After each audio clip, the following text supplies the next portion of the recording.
To start this out this week, I'm going to do a little game, and it is called WatchMojo, Fake or Real. So Fake I'm going news. to go. I'm gonna go to the WatchMojo Wikipedia page, and I'm going to read out a top 10 list from WatchMojo, and Xavier is going to have to guess if it is real or not. Oh God, that's a lot of Okay. pressure on me, man. I don't know if I can do that.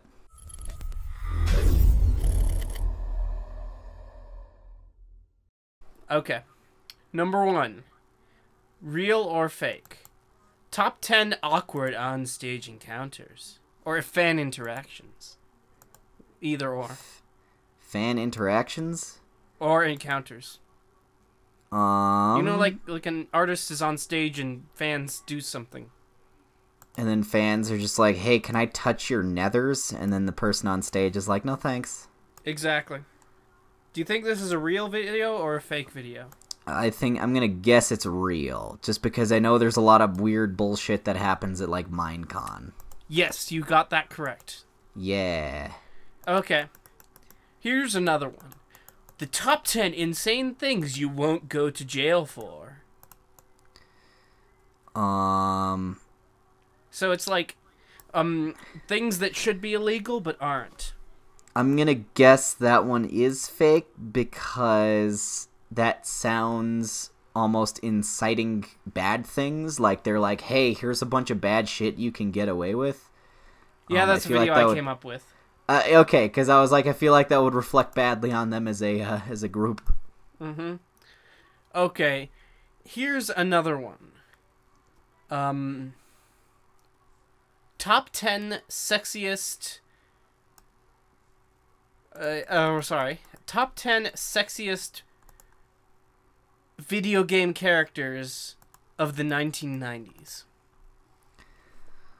I don't think there was a single video game character of all of the 1990s that was sexy, because they were all just a bunch of messes of polygons. But what about the cartoons with the boobs and the Mortal Kombats? Well, I mean, I guess Mortal Kombat, yeah, because like they use digitized actors. Exactly. Like they could do that to have sexy characters in the 90s. Yeah, you just stop motion them. Mm-hmm. Okay, you've convinced me. I'll guess it's real. It is fake. Damn. I based it off of a video that they have, which is sexiest video game characters of 2017. Damn. You got me. Yes! You tricked me. But that was So- like mostly your fault. Mm-hmm. It was. I was going at it from logic, and then you were like, "Nah, man, throw logic out. Just go with what your heart tells you." And I was like, "All right." And I did, and it was the wrong decision. And now my family's ashamed of me. Now we're going to follow that up with another one. Top 10 sexiest female celebrities of 2017. Well, that's gotta be fake. That's a real video. Oh, come on. Oh. Yep, that is 100% true. Jeez. I'm going to go with another one. Top 10 facts people from Finland don't want you to know. I don't think anyone cares enough about Finland's people or their opinion. I mean, I think Finland, even Finland themselves. is one of those countries that you think like, oh hey, they've got things figured out. So you just don't think about them after that. Yeah. Nobody's like going like, "Hey, you know, Finland's they're having a real crisis right now." The Finnish debt crisis. Yeah, totally. That's not a thing. Yeah. I'm gonna guess. Maybe it's so absurd and stupid that I'm gonna guess it is actually real. It is a real video. Okay. Cool. That's disappointing, but cool. Okay. I'm gonna go with another one. Okay. Top 10 most exciting trailers of November 2017. I do think a couple of trailers came out. But like, how could there be 10? So like, let's see, like that'd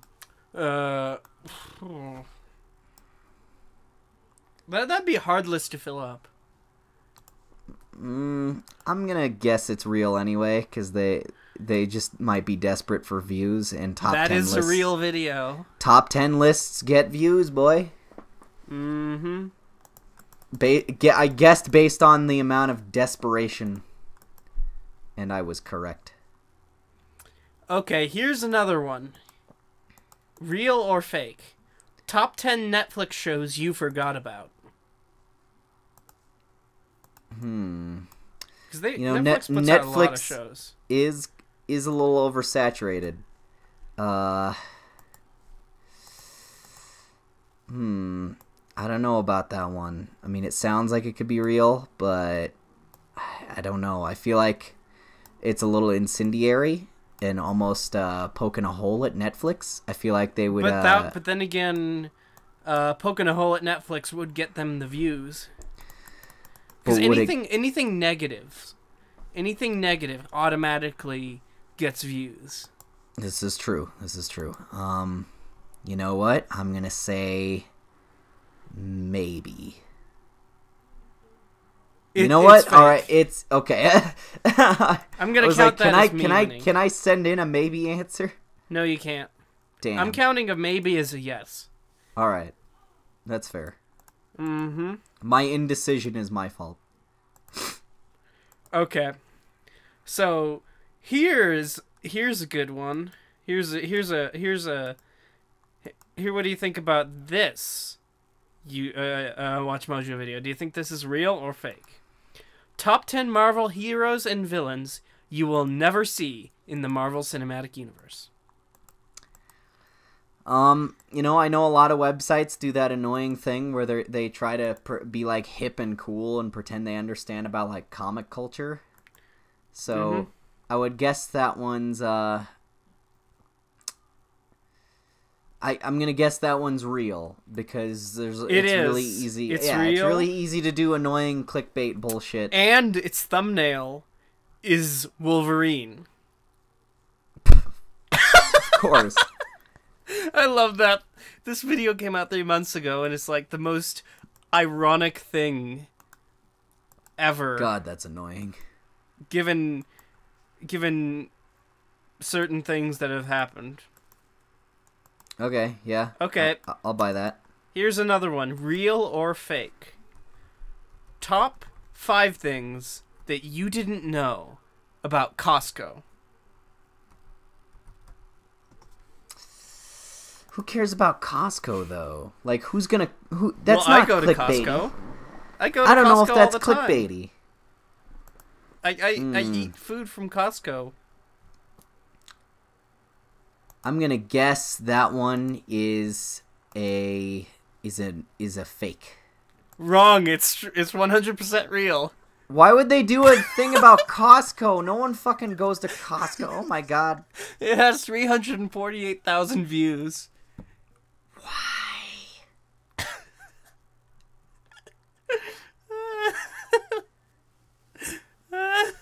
Oh, jeez. I've been bamboozled. This is a lie. You're lying to me right now. This can't be real. It is 100% real. Who is interested enough to find out like fake facts about Costco? I mean, maybe in Japan where Costco is like super impressive and amazing and people like go there as a group outing activity. Did you know that in that show, or of course you didn't know this because I watch this show and no one else does. In that show Terrace House, like at one point one character asks, or not character because it's a reality show. One guy asks a girl out on a date to Costco. And she's like, I'd prefer to go with the rest of the group and make it like a vacation thing. We'll all go. And he's like, are you sure it can't just be you and me? And he's like, no, everyone goes. Yep. So, okay, one Japan, more maybe. and then we can move on. Here's the thing. Here's a question. Here, do you think this is real or fake? Top 10 anime characters that need to get laid. Like, need. Like, you're just thinking, you need to get laid. Like, really capital letters need to be laid. I don't. You're trying to juke me right now. This is. Like, you know what? It sounds so stupid. I'm gonna guess yes. That is a real WatchMojo video. Good. I did it. It's too stupid to not be. Of course. And this is why WatchMojo is the worst. If you give them no credit at all, you'll always get the answer right. Mm-hmm. I think that the only reason when Xavier didn't get him correct was when he overestimated their intelligence. Yeah, I was like, man, they're not dumb even enough for to WatchMojo. do. That's too dumb even for them. I kept doing that. Mm-hmm. It was my fault. I hope you've learned your lesson. Yeah, don't give them any credit. So, how did we get on this? Like, you just opened, like, the podcast started, and you're like, hey, let's do this. This is going to be the cold open. The WatchMojo challenge. Do it with your friends, kids. Oh, okay. Hey, I've got something to talk about. Do you now? Yeah, so, so, as you might know, I flew home, to Colorado from, the snowy north. The snowy north, yeah, from Canada, where you go to college currently. Where I go to college. And on the way home, I was bored, and I had my computer, and I didn't want to, like... So what I did is that I pulled open my my drive, and I decided to watch one of the pirated cartoons that Xavier gave me. Oh, yeah. So I started watching Batman Beyond. And boy, if that show was any edgier, I'd cut myself. But it's cool edge. It's like, we're so extreme and... It's got a metal soundtrack by fucking Static X. Batman Beyond Static kills X? people. It's just a band. It's just a metal band. It's from the 90s. You hashtag bands you've never heard of. The Batman Beyond murders people, and Batman for some reason has no reservations about it throughout the show. Well, the soundtrack is nothing but electric guitars and loud drums. And they've got, like, radiation and... Oh yeah, there's a guy who Space gets Joker. Like radiation so bad that he becomes like a glowing skeleton monster, like Ghost Rider. Mm-hmm. There's a lot of genetic mutations. In the future, because like they've run out of like insane body modification things, like piercings and tattoos are considered boring. So in the future, people are just like splicing animal DNA into them, so they become splicing anime DNA into themselves. No, that's Alita Battle Angel. That's Alita Battle Angel future. That's what happens then. No, but there's like half animal people, and then there's also a drug PSA episode because you know the Titan, or no, the Venom, that's what it's called, the thing that gives Bane his powers. There becomes like a homebrew sellable version of that you can like get it, like you can inject it in your body through like so it's like future roids, like a patch that you put on, like it's almost like a nicotine patch, and you put it on you. So it's future steroids then. And you get super roided up and strong. And people at Terry's school, in order to be better at sports, are using these super roids, and he has to track down the person that's making them. Whenever I heard the phrase like super roids, I just thought, yeah, it's gonna be a high school plot. Oh no! Now we're gonna have to do the drug PSA. Don't episode. do drugs, kids. Except it wasn't preachy and annoying like the Static Shock versions of these episodes, because I think you may not give it the credit, but I think there's actually a little bit of nuance in this show, in that it can teach you a lesson without actually talking directly to the audience. I really liked the opening two-parter, but like the following episodes after that, I thought, the opening two-parter is really good. I think you gotta stick with it, because I don't know, there's a couple episodes that feel very fillery. Basically, the general rule about a new TV show is that if the opening is good, then the follow-up episode to the opening and the first half of the first season is going to be bad.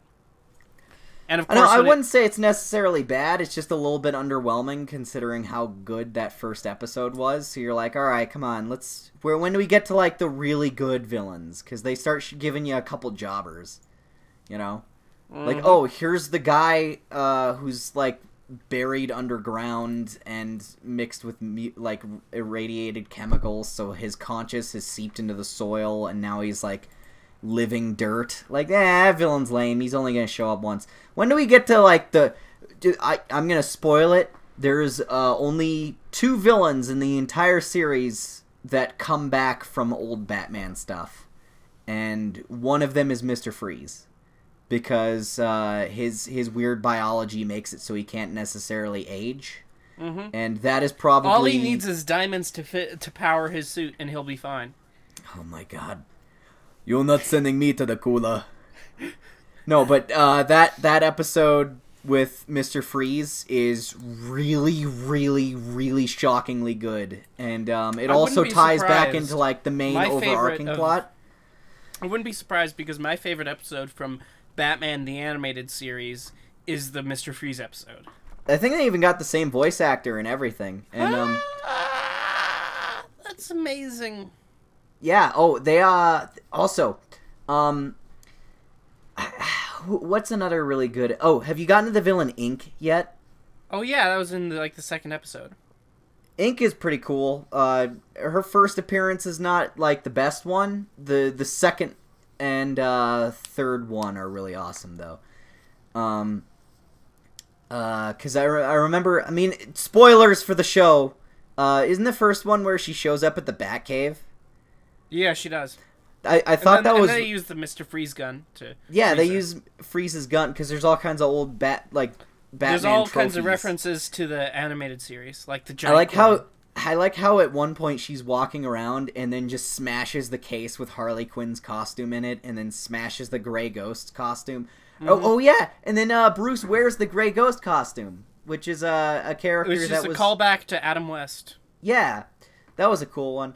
I really like how violent and creepy that fight got, because she holds Batman Beyond in the air and then just starts shoving her like viscous body down his throat with the intention to asphyxiate him and perhaps even explode out of his stomach, like that scene in Marvel Zombies. And it was really fucked up and creepy. Somebody's getting turned on by this, you do know that. Yeah, I know, but for the other 200 people watching this that aren't like that, that was like a really violent, horrible way to attempt to murder someone in a cartoon. Is like, could you imagine if Clayface did that? Just tried to shove his body inside Batman's mouth so he could murder him? That's called sexual assault. Oh, God. Ink! I did not consent. She's a real villain. Yep. She's just as bad as Harvey Weinstein. Harvey Dent. I mean Weinstein. What's the difference? Oh my god, it's a politician that's two-faced. Oh, and speaking of Batman, I want to talk about the other Batman experience that I had, is that over school, I watched the Batman film. The 1960s film with Adam West. Some days you can't in just skip rid of in a Sci-Fi bomb. Fantasy Club. And can I say, that was one of the most fun viewing experiences of a movie that I've ever had. Was everyone just having like a really great time just like laughing at it? Yeah, and there was this one girl who had never seen any of the Adam West Batman oeuvre before. Oh, come on. You gotta watch at least a little bit of that. Like, even if you hate it, I think you gotta watch a little bit. She didn't even know that it was a thing. That there was a goofy comedy Batman show in the 60s? Yeah. I feel like that's really ingrained in pop culture. I'm kind of confused as to how you could have missed that one. But, this girl lives in Illinois, so... Oh, yeah. They don't have TVs out there yet. No, they don't. It's basically a third world country. It is. They have the budget of a third world country. Oh my god. Jokes about the debt crisis in Illinois. It's hilarious. Oh. Anyway, it was just hilarious to see her watch this, because she's like, why is everything labeled? The bat phone, the bat pole, the bat table. The bat. The bat. The bat shark repellent. Not only is it shark repellent, but it's bat branded shark repellent. Well, I mean, what if it was like Superman shark repellent? You gotta put a label on it so Robin doesn't grab the wrong one. Mm-hmm. Wait, does Robin have his own labels of stuff? I forget. Is there Robin orangs and Robin? And my phone? favorite detail though in the whole story is when they have I don't know. No. I'm sorry, I lost my train of thought. There's a lot to take in. There's a lot to unpack about this movie. It has like more villains than any other superhero movie I can think of somehow. My favorite detail in the late 1960s Batman movie is the bit where sorry, I lost my train of thought. Is the bit where they're going down the bat poles. They're going down the bat poles. And then Batman hits the lever that says instant costume change button lever. Man, I wish I had one of those. I love how basically they just did that to make sure that nobody could possibly imagine that maybe when going down the bat poles they saw each other changing. Oh yeah, no. It's like how in I Love Lucy she sleeps in a... We gotta establish the not gays. Oh no, Batman and Robin have a case of the not gays that needs to be treated immediately. Mm-hmm. That's what I'm saying, is that, I mean, people used to say that about Batman and Robin all the time. Well, I mean, yeah, Robin's shorts are two pretty guys short. running around in spangly costumes punching people. And dancing a lot. Like, yeah. Inordinate amount of dancing. Hey, sorry the podcast got delayed by 2 hours today. I didn't expect the paint to take that long to dry. Guess what? I have a giant red spider logo on my chest now because it bled through. That is amazing. It's I wonder how many showers it's going to take until you feel clean again. Because there was so much like paint that bled through, and you know, it's puff paint. It's basically like glue. Mm-hmm. It attached the costume to the surface of my skin for a moment, so peeling it off ripped out a whole bunch of my chest hairs. I mean, I'm not the hairiest. You don't have any, so how? I had like 4 of them, and now they're gone. I'm not a very hairy guy, so it wasn't that big of a change, but still, feels bad. Yeah. I mean, it felt bad for about 2 seconds while your one chest hair was ripped out. Ow! Oh no! They got Jeff. Who names their hair Jeff? You do. Apparently in this new canon that's been established. Yeah. Well, as we all know, I write here. I am the source of truth for your life. I know everything about you, and I can tell you that even when you say something is wrong. Even though I live 1,000 miles away from you now. Aren't you home, though? Well, for a month. Yeah! It's gonna be a fun month. I get to punch him more often now. Oh, God. I like this idea now that you write all of my dialogue, even though you roll your eyes at, like, everything I say. Yeah. It's like you're some kind of sadomasochist who created a fictional character just to annoy yourself. Well, hey, it's been very profitable. Oh, yeah, yeah. Oh, I'm actually just David doing a different voice. These podcasts take a lot of effort to write in voice because he has to basically go through the script twice and say both versions of the lines. One in his normal voice, which is mine. This is what he sounds like, and the other one, which is the fake David voice. Yeah, he has to adjust the pitch on it a little.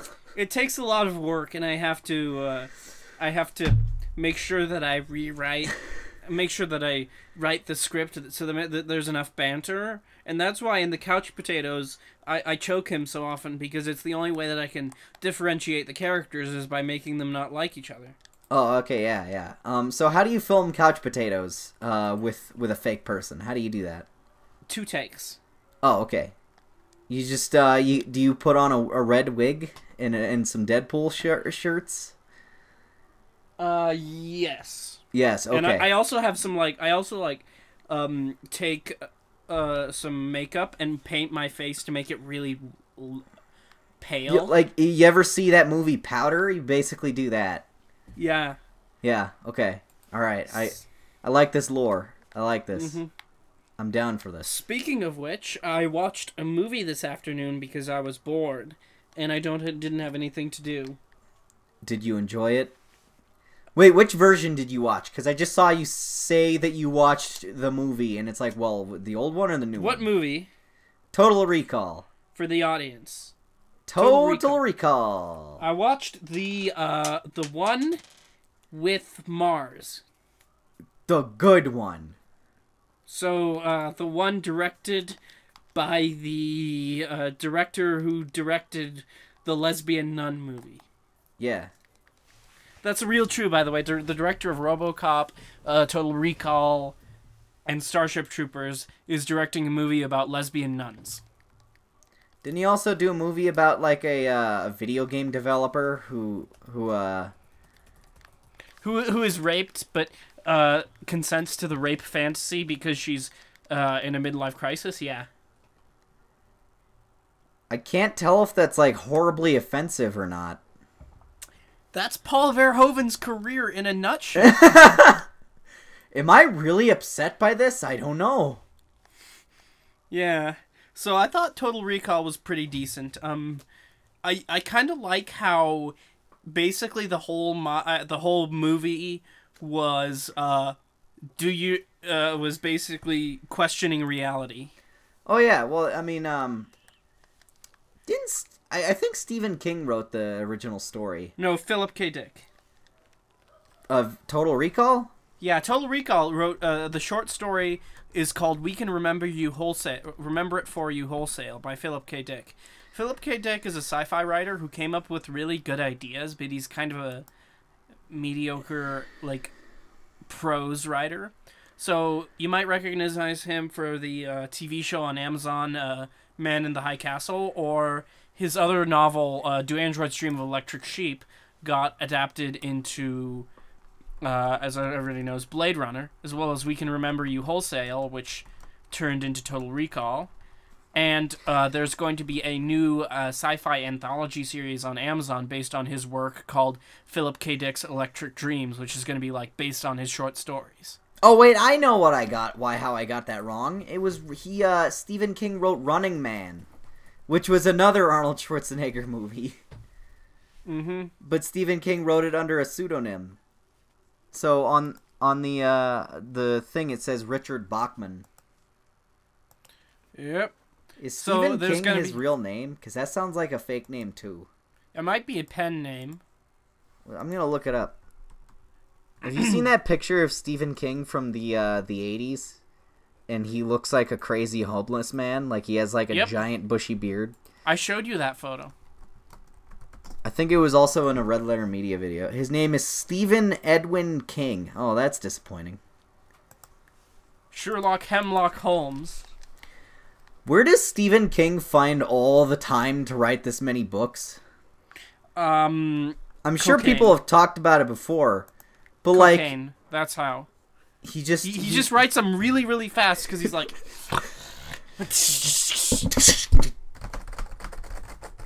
Exactly. typing so fast that his computer catches on fire. Exactly. His typewriter could handle it, but the computer just it overheats. Mm-hmm. There you go. Perfect. So yeah. Okay, I like this. This new lore. We're getting a lot of good stuff written down today. Mm-hmm. So what do you think of Total Recall?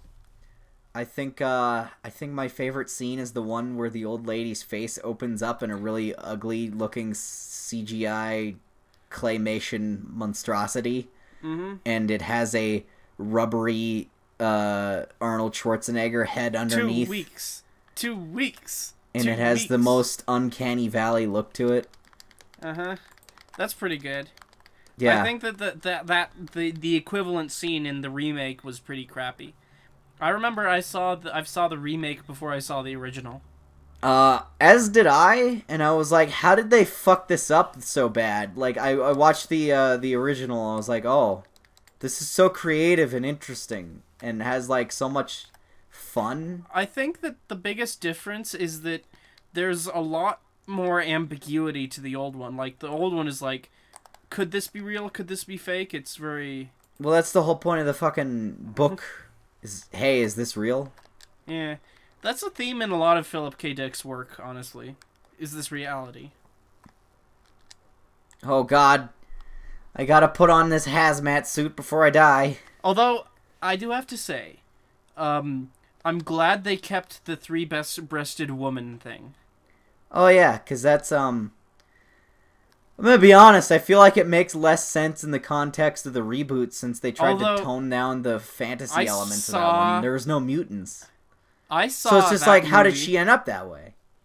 Can I just tell you that I saw Total Recall in the theater with my mom, one of my other old best friends, who is a very, very sheltered homeschooler, and her conservative mom. Oh, yeah, okay, I remember now. Yeah, she was like super... No, his. Yeah. His? It's a guy. Okay. Because I'm thinking about one of the ones you hung out with in high school, but no, that's different. Oh, okay. You might have met this guy at like my birthday parties like once. Oh yeah. I think I know who you're talking about. You know, we can just drop first names. I don't think anyone cares. It's Noah. Noah. Okay. If you don't give a last name, no one can find where you are. That's why you've been able to commit so many crimes under the name David. Mm-hmm. It's because there's a lot of Davids out there. Like not liking not being excited about Spider-Man PS4. Oh, that's my most heinous crime. Bringing that one up. Well, if I don't bring it up, somebody else will. It's controversial. I'm still surprised. I'm honestly hugely surprised. I feel like you've caught more shit over that now than you have your entire life for Star Wars. Uh-huh. I mean, I'm really surprised at how much people get angry at me for looking sullen on a couch for 10 minutes and making dumb jokes. I mean, yeah, I was making dumb jokes that are not funny, but you don't have to get that angry at me. You know, well, I mean, part of it, I feel like, is that it wasn't necessarily jokes. Like, you were just trying to poke holes and stuff. I was like, hey, that's pretty cool. And you're like, well, how is he able to stand up there? And I was like, oh, because he can stick to walls, David. Well, You're just saying these things to aggravate me! That's an actual criticism that I had. I meant that. Oh, okay. I wasn't saying that to be stupid. Does that make it worse? I'm not sure. Hello? I have no idea.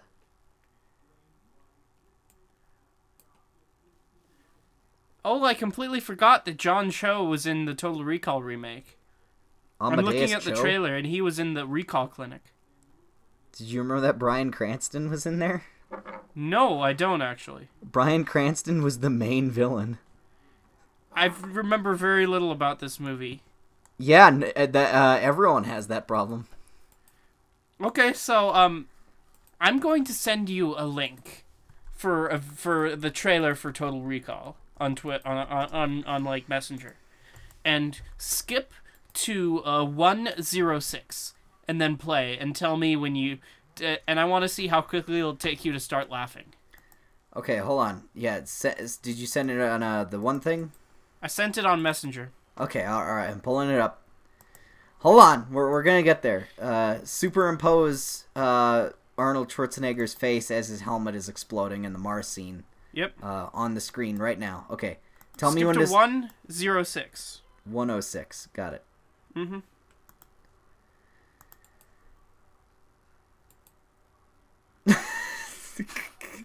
Looks. I mean, I know it's supposed to be cool, but it just looks silly. So basically, we're referring to the shot that takes place from 106 to 117 in the Total Recall official trailer on Sony Pictures website. It's like this weird thing where the camera spins around super fast in this weird, like, half CGI, half not.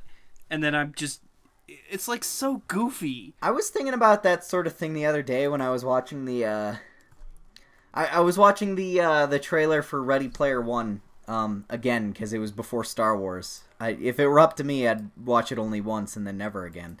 But that second viewing, I noticed there's a scene where he's putting on the headset and then the camera pans into a spot that it could not physically pan in.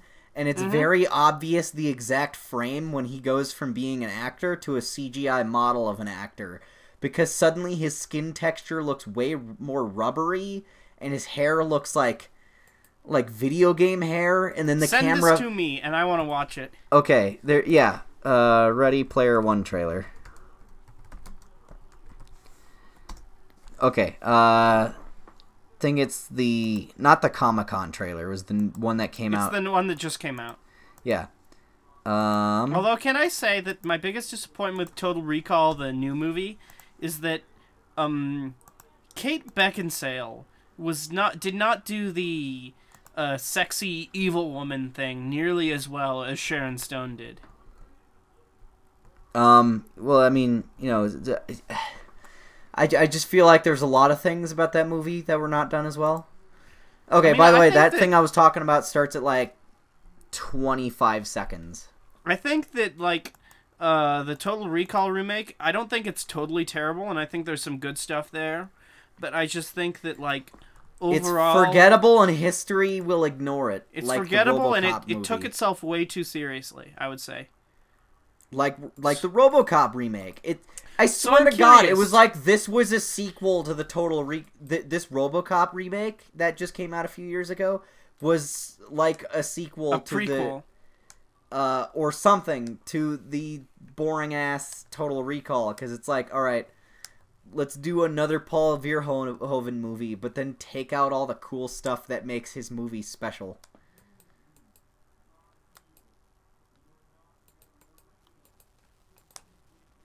I'm gonna put the trailer up on maximum on full sync. So let's see if I can see the moment. It starts at 24 seconds. Okay, I'm there. All right, and play. Uh-huh. He's looking at the thing and he's putting the camera pans into his point of view in the VR headset.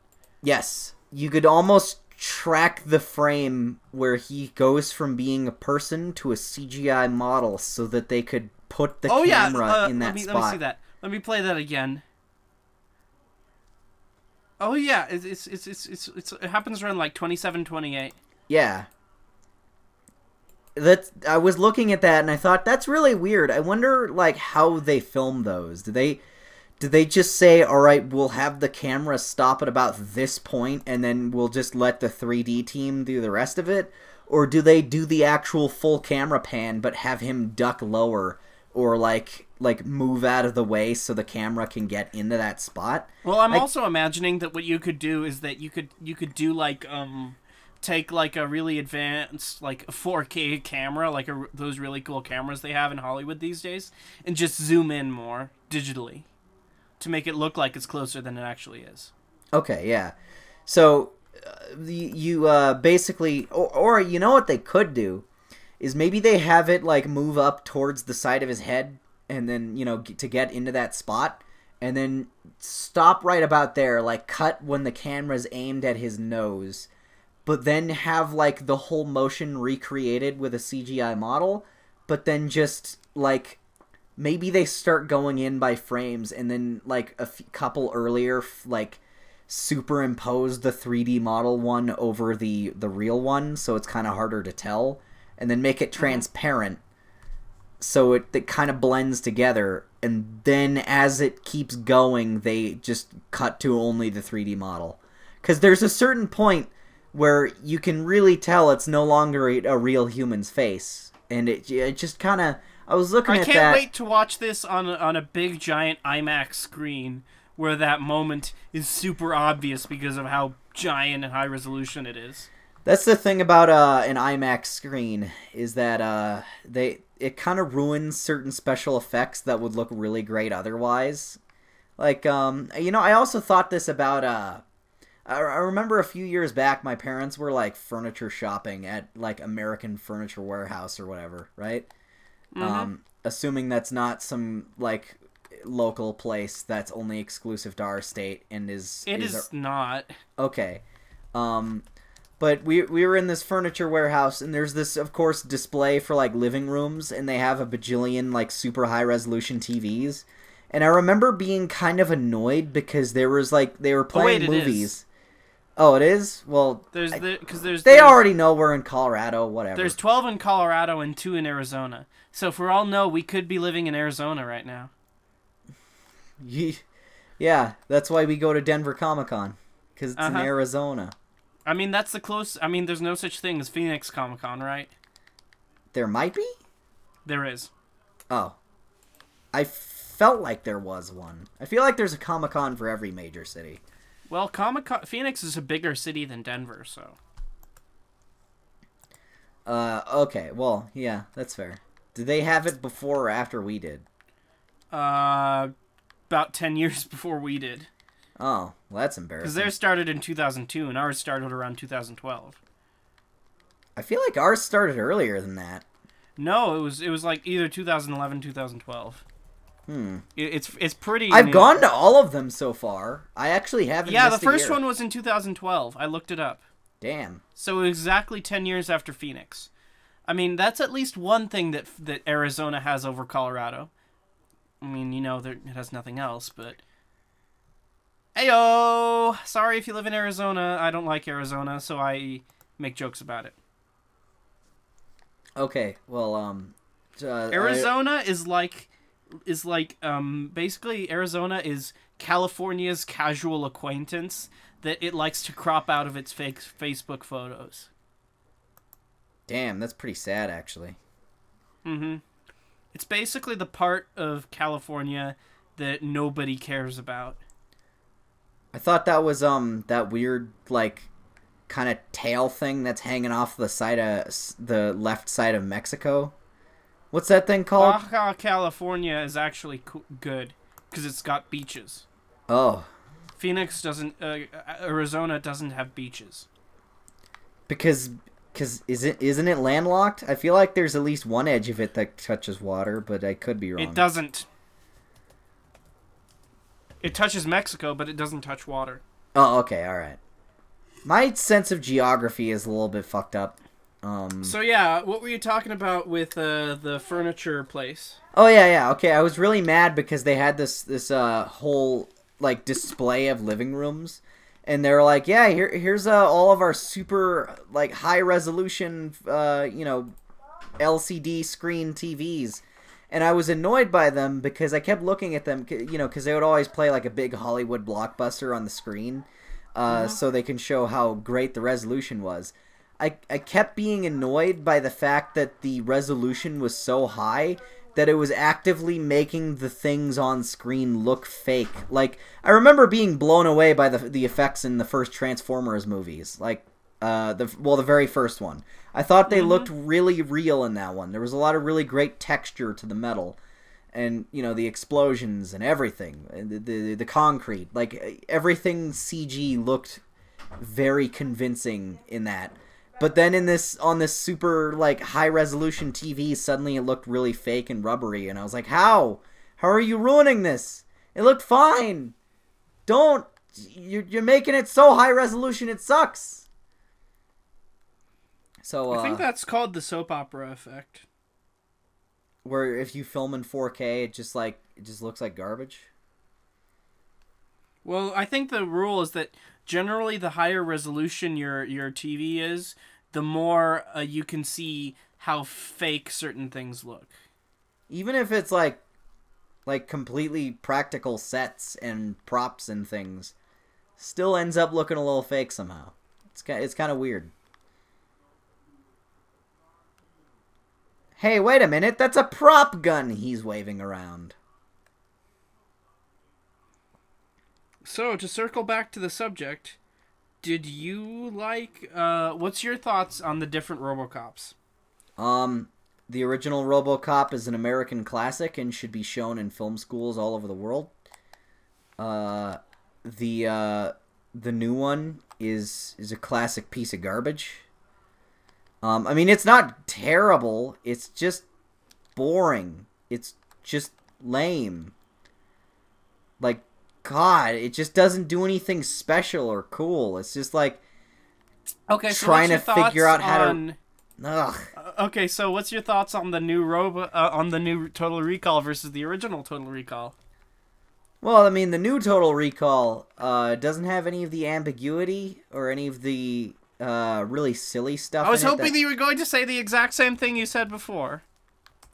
Oh, like I would just say the exact same sentence. Yeah, I mean, I can. It's like a joke.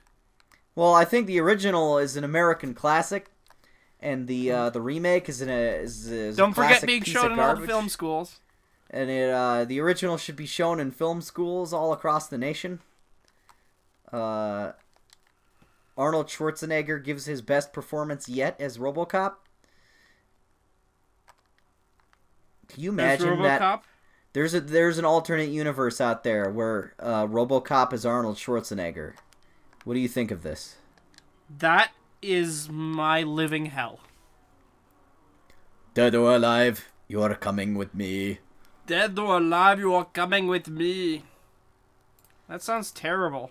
That was really bad. Like, can you do an Arnold Schwarzenegger impression? It's super easy. I'd rather not. You're not sending me to the cooler. Who killed the dinosaurs? The Ice Age. This is really bad. It doesn't even sound Austrian. For some reason, it like evokes like a German accent, like a bad one. Well, he is from Germany. No, It's not like he's Austrian or anything. Oh, okay, all right. That's a new canon right there. That's new canon. We got it. Hitler was actually born in France. Hitler was a Frenchman who just really hated French people. Yeah, because he was like, man, this country's garbage. I'm gonna go take over a better one, and then come over back here and make this place not as garbagey. And then he didn't do that. Yep. Yeah. Yeah. Yeah. Those darn Frenchmen. They're responsible for everything that's bad in the world. I mean, Hitler tried his best to save the Jews, but then, you know, those darn colonial Americans got to him.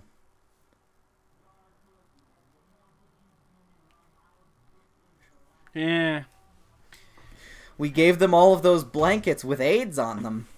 Yeah, and then that's too bad because the AIDS was intended as a cure for another disease, but the other disease got the better hands than the AIDS. What? What I'm saying is that AIDS was a good thing, but then it turned bad because of other people. Okay, someone put a picture of David's face with that quote up next to it. Like, someone make this meme, please. I like how we start out with a lot of really normal sounding conversations, but then we just keep kind of rambling, and then it keeps going off and veering into just such weird territory. Uh-huh. I really unironically love it. You unironically love it? Yes. Okay. Well, Yeah. I ironically love it. You hipster. Yeah. What's your favorite movie? The Room? Hipster. No, Troll 2. Oh, okay. Yeah, that's a The Room contender. is too mainstream now. It kind of is. Like a lot of people are saying, "Oh, hi, Mark." Now. Oh boy, has The Room gotten so mainstream, especially with Disaster Artist, that it's no longer like a fun nerd thing and is instead like a fake nerd thing. Yeah. You know what else is So- another fake nerd thing? Star Wars. Yes, If your I movie totally franchise makes $1 billion regularly, agree. $2 it's billion. $2 billion on the regular, then Not it's regularly, not that but just once. it's not that niche of a thing. You know? If Like- your movie has grossed $2 billion worldwide, chances are people know about it. Yeah. So Just saying. I mean, Marvel is no longer like a fake nerd thing. Well, in the movie sense. Or I mean, Yeah. not a nerd thing, but a So, fake nerd thing. here's the thing. You are a nerd if you've read an expanded universe novel. Yes. You're not a nerd if you went and saw Rogue One. Yes, because even though it's the same kind of story, it's I think the movie part. They're both Star Wars fan fiction. Yes. That will never be 100% canonized, and also has tons of inconsistencies with the original stories. And is bad and just serves as plain fan service. Hey, That's- I'm insulting the expanded universe and Rogue One at the same time. I've heard people call the extended universe monetized fan fiction. Mm-hmm. And that's And- what Rogue One is. Yeah. It's like what Red Letter Media said, which is the fan version of Star Wars.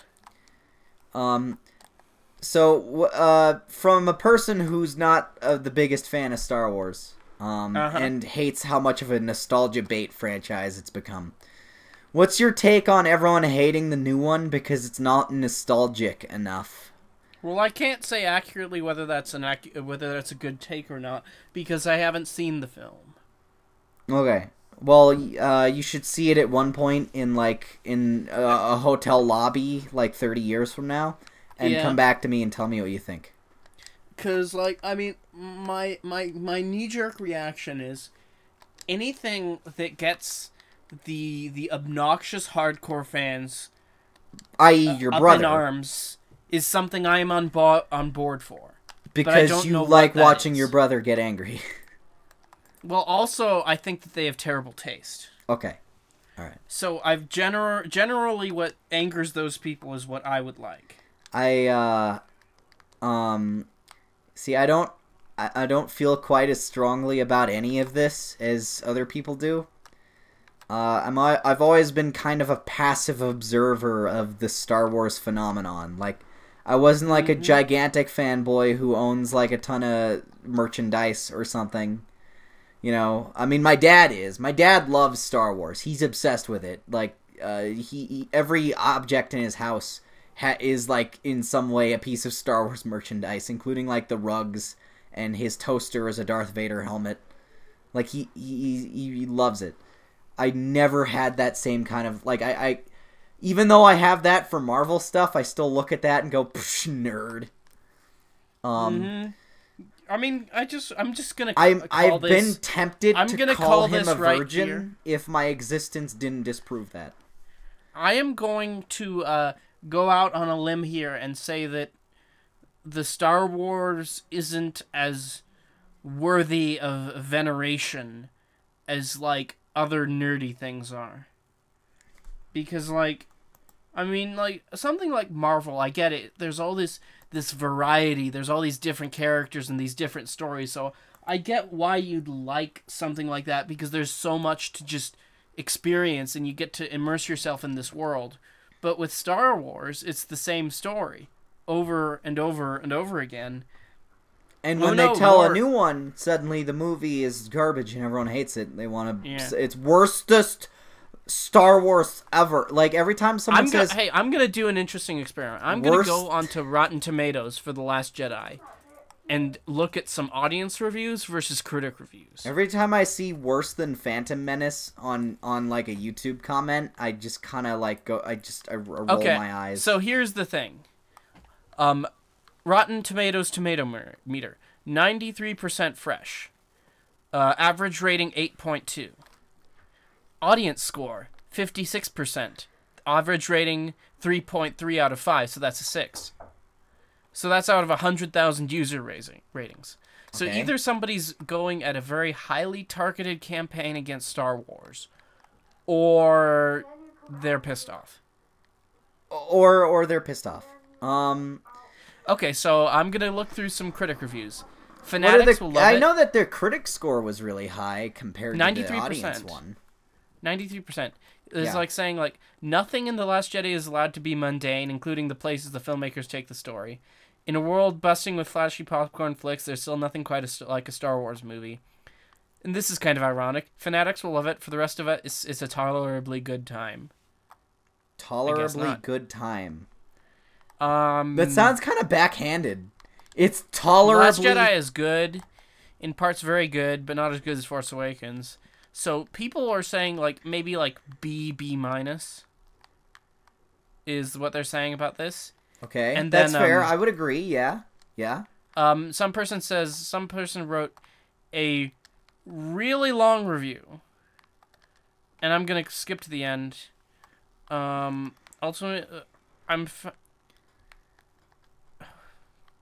Did they end their, or did they start their conclusion sentence with ultimately? Because you're not supposed to do that.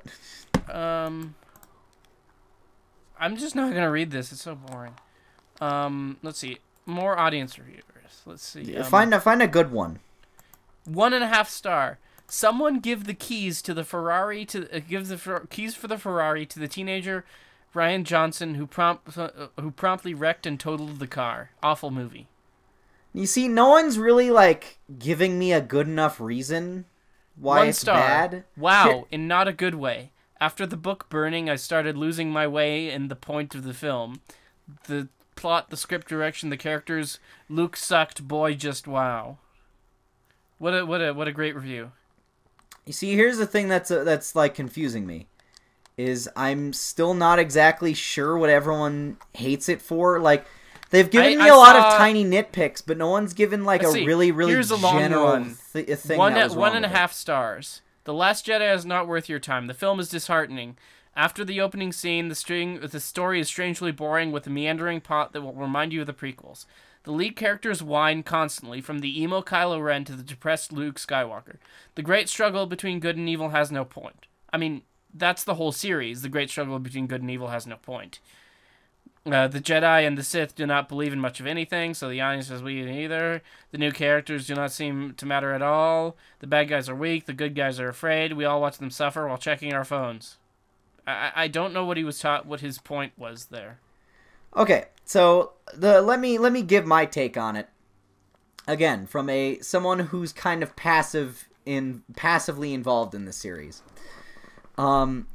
This movie's, without spoiling things, it almost seemed like the theme was questioning if war was worth it.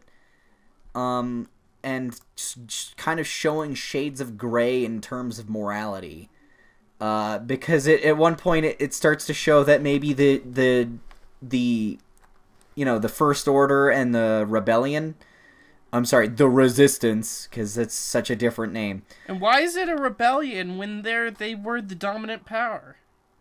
That still bugs me why they call it the Resistance. I don't know, man. Just don't think about it.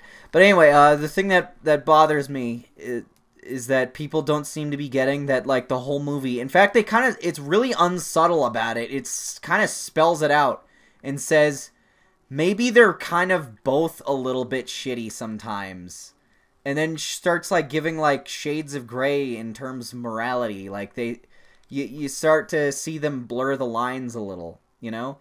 And, the good guys aren't necessarily 100% good all of a sudden, or the bad guys aren't 100% bad. Mm-hmm. So it starts almost going against what the franchise is set up now, is that it's like you're either 100% good or 100% evil. Like, Darth Vader doesn't... So they don't like being criticized by a film being critical about the own movie. That's funny. That's funny. It's almost like... Well, hold on. It's almost like it's being critical of the franchise, because it's like... That's interesting. Because I'm now reading a review that's saying it's too derivative.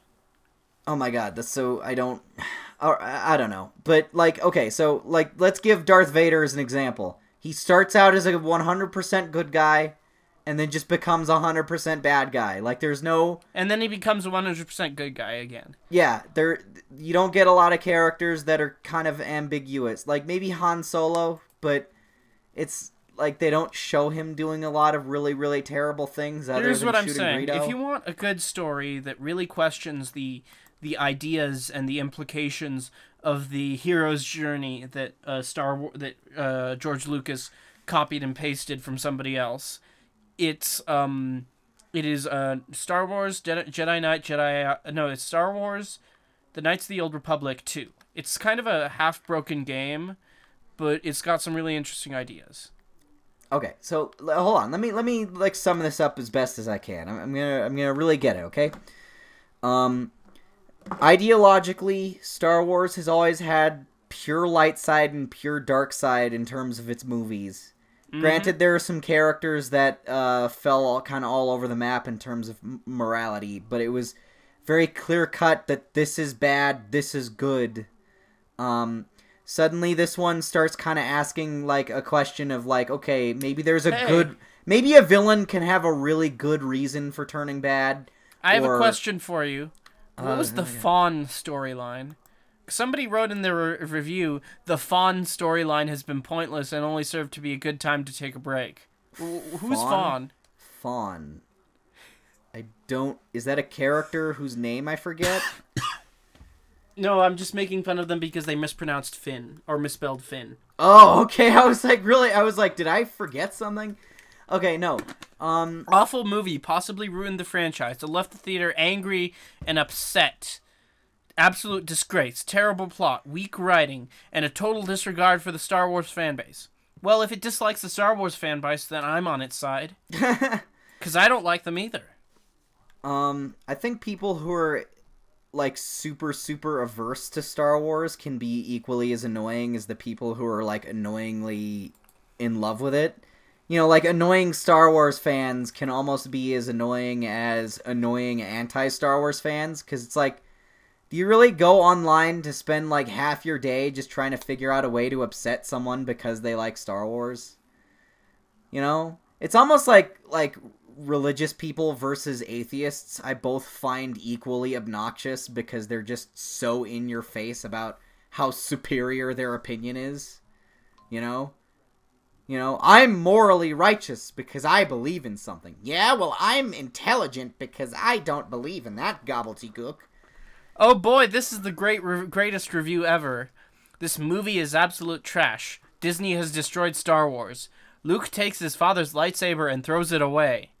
So he's basically saying that lightsabers aren't super important. I thought that was kind of the point of episode 5. Is that lightsabers are dumb and don't matter? Yeah. And the Force is, like, special and the lightsabers are just, like, meh? Mm-hmm. No, Star Wars fans don't actually watch Star Wars movies. They just sit back in reverence while they sort of play in front of them. Okay, so let me also sum up thoughts. Okay, I'm gonna really nail it down in a paragraph. Okay. Well, you're not writing it, so it's not a paragraph. It'll be a paragraph if you were to write a transcript of this podcast, which I'm not going to do. Okay. The Last Jedi upsets people because it asks different questions about morality that the series kind of has skipped over thus far. It doesn't criticize the previous movies, really, but it tries to ask new questions about them. It shows the characters that we've all kind of considered as being kind of just, totally pure and sort of invulnerable to making mistakes. You know, like it seems like they're always completely morally righteous. It shows a couple of them have moments of weakness. And I think that's a very scary thought to someone. To show Luke Skywalker do something that isn't like 100% on the up and up is confusing to an audience that's grown up thinking that he's the complete perfect moral paragon. And I think it makes his character stronger that after all this time he's still capable of maybe screwing up once or twice, you know? I like that. They don't want characters, they want Star Wars. I think that his character arc in this one was cool, and I liked how he still had lessons to learn, even if he was a lot older. And I think one of the biggest themes of the movie is throwing away the old in order to create something new. In fact, at one point, that's a sentence a character says, is that the old stuff needs to go away so that we can do new things. And I think that's almost like Kylo Ren is speaking about the franchise in a sort of meta sense while speaking about the characters. Because things that were really common and, you know, accepted about the Force and the Jedi and the Sith and everything, even the way these movies function, because the original trilogy and the prequel trilogy are essentially, you know, the exact same plot twice over, because George Lucas ripped off his own story so much, you know? Like they. Well, he ripped off something else, so he didn't have any original ideas in the first place. Not gonna touch that. Touch that one. But controversial idea here, but maybe George Lucas wasn't why Star Wars was good in the first place. Oh, not at all. If you read the original script, it has like really bad pacing and no tension and like really obnoxious like extra scenes that don't need to be there for any reason. So it's exactly like the Star Wars prequels. Yeah, no, he was kind of pitching on the level of prequels from the very start. If you go look up that video that explains what was changed in the editing room and shows just how extensively the movie was recreated in the editing, like their entire ideas and scenes and characters and, you know, major plot points that were added through editing that weren't in the script. The original movie was just kind of about on the quality of the prequels. It's just that the acting and the editing happened to be so good that it cut through George Lucas's badness. And then other people took his ideas and made them better. Yes, so I don't think that George Lucas deserves credit as being the Star Wars guy. I think that's giving him... I think it's a collaborative effort. It made him a billionaire. I don't think people should look at him and go, that's the guy behind Star Wars. I think Star Wars is a collection of a couple hundred people. It was a very collaborative effort, and a lot of really, really talented people put their work into it. It's a collection of a lot of interesting ideas, and it's a collection of existing ideas that were mixed up in a way that was different enough to be surprising in the 1970s. Yes. But today, there's very little that's new. It's just coasting off those ideas. I mean, hey, I haven't seen the new film, but I'm gonna hazard a guess and say that it's not it doesn't depart too much from the established ones. No, I mean, sure, they have a lot of scenes that people have been nitpicking where they do new stuff with the Force. Like, they create new Force powers, which That's a good idea. I think that's interesting, because, like, That's automatically a good idea. I mean, nowhere, I mean, it's... If it's not something silly and stupid, sure. It's ancient magic from the beginning of the world, so... do you really think that ancient magic is exclusively limited to telekinesis, knowing if somebody's lying, making them do what you want them to do on occasion, and shooting lightning? Well, I mean, like, someone brought up the point about how, like, everyone's mad that there's a new Force power or two that were introduced. But it's like, in Episode 6, for no reason, a character just started shooting lightning with no indication that that's a thing that could be done at any point ever. So it's like, how did he do that? It's the Force. It doesn't matter. It's the Force. It warps reality. Deus Ex Machina. So if you can shoot lightning with this thing that's supposed to be like telekinesis, then why not do some of the other stuff in? Because the stuff that they do with the Force in The Last Jedi, it doesn't seem that far-fetched considering what's been established. It seems like really like inoffensive. Like, yeah, I could buy that. Like, I feel like they probably did that already at some point in the extended universe books, which everyone is really mad is not canon. So it's like, what do you want? I think that the Knights of the Old Republic games, which I still maintain to this day is the only actually good Star Wars stories. Fight me on that. I will fight you. Oh jeez, I'm not gonna. They have their own new Force powers, and they have their own different ideas, and it's like, yeah, because they're like space wizards. So, back to what I was saying, because we got really sidetracked talking about sort of, how George Lucas is not the best. But what was I saying? I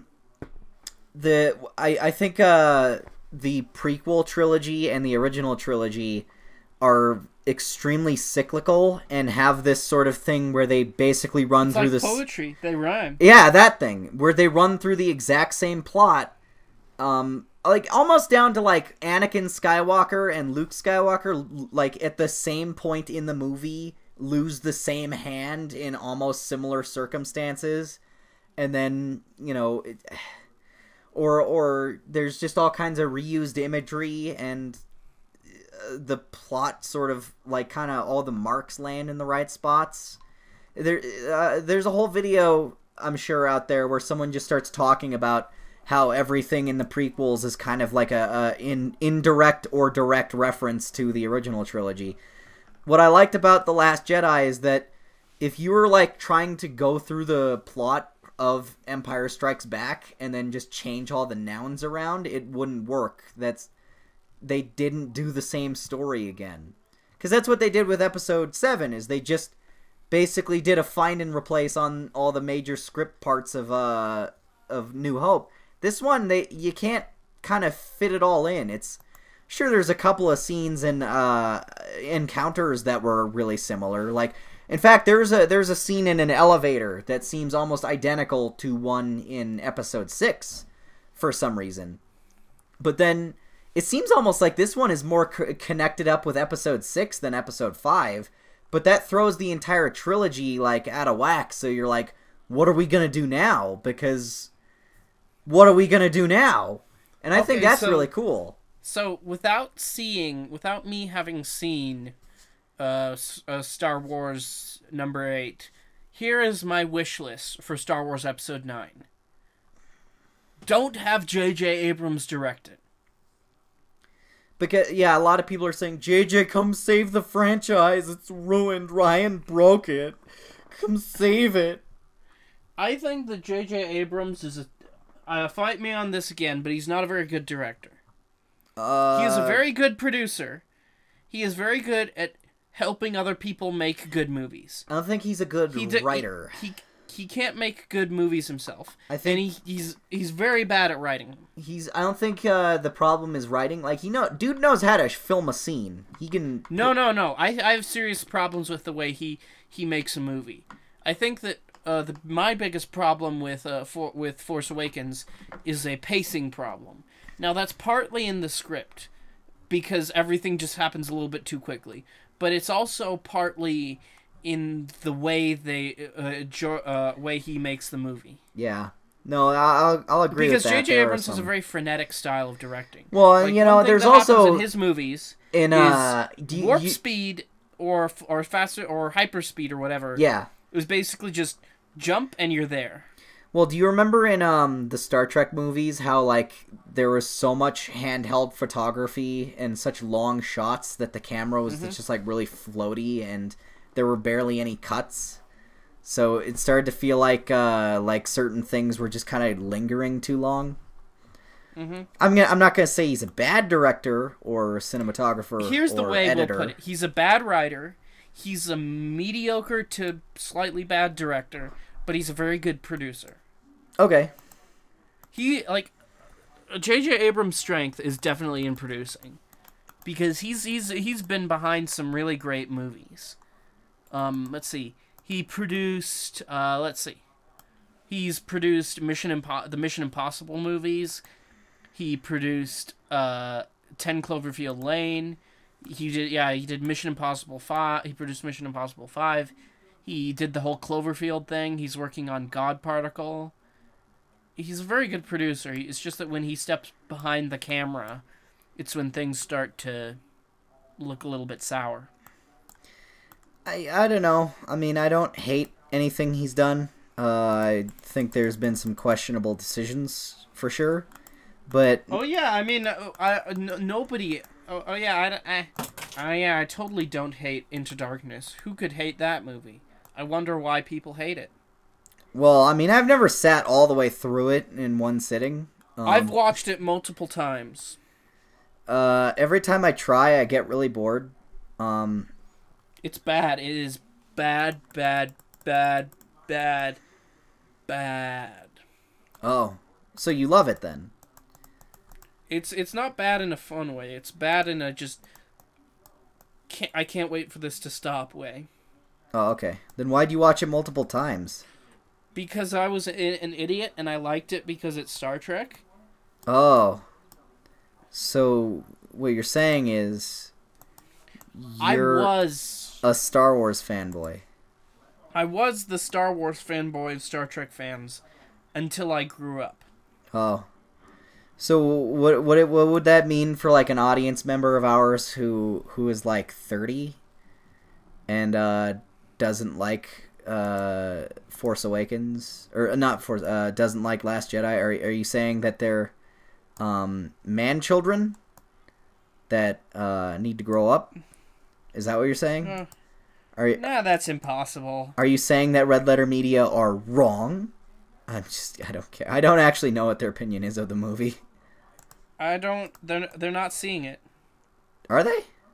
Yeah, they posted it on Twitter that they screwed up the tickets. Oh. Well, I'm sure they'll see it eventually. So they're going to be reviewing Ferdinand instead. Come on, that's got to be a joke. I didn't even know there was a movie named Ferdinand. There is a movie named Ferdinand. What's it about? It stars John Cena. Oh. As a bull.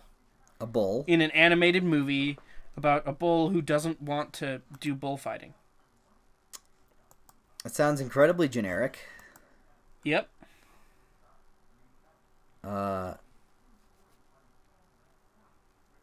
Okay. And that's it. Oh.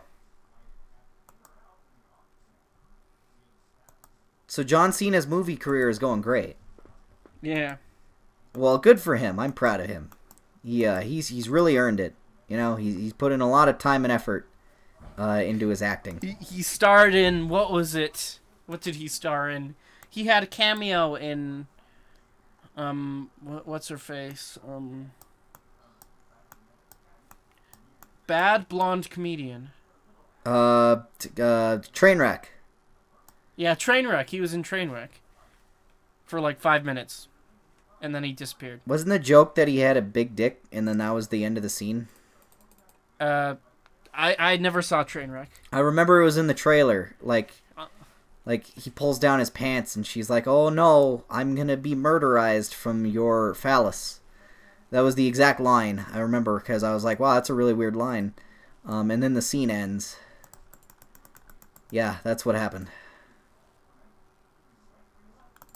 What? What? What? What? Such a fascinating scene. Yes. Very. I can tell why I remember this so deeply. Yeah. She said, that is a very impressive reproductory organ.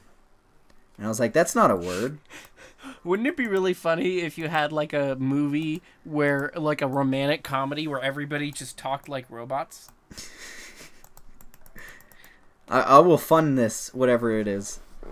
I like this idea.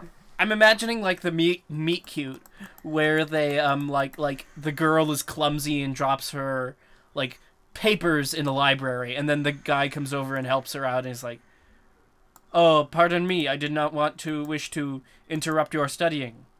Oh, it is no problem. I was about to take a break to encourage circulation in my legs.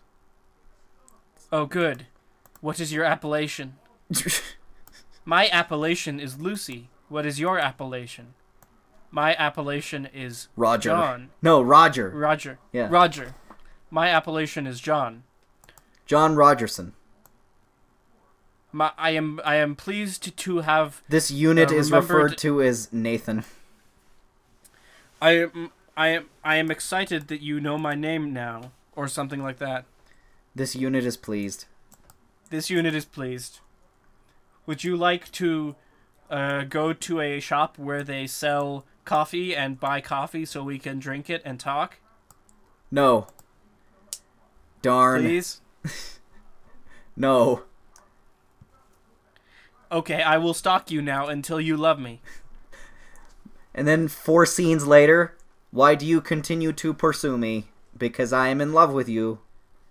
This is illogical. We have only just met. This is really. I am in love with you too now. That was easy. Good. Now I will break up with you because there needs to be forced tension for the third act of the film. That was with way too much enthusiasm and excitement. You fucked it up. I will now break up with you because we need tension at the end of a romantic comedy. Damn it, you're not lifeless enough. I will now break up with you because we need tension at the end of a romantic comedy. I am afraid this relationship is not working. I will have to break up with you. No, please, John. It can still work out. I'm afraid that ship has sailed. 10 minutes later, please take me back. Okay. We will now live happily ever after. Okay. We now live happily ever after. Affirmative. Affirmative. Boy, I hope you can edit something entertaining out of this podcast, because it was kind of a mess. I don't edit these podcasts, remember? It's kind of terrible. I disagree. They're garbage. Like, I just listen to them going garbage. like, there's nothing entertaining about this. This isn't fun. Oh, God. If we edit these, then they wouldn't be subject to change. They would be subject doesn't change. Oh.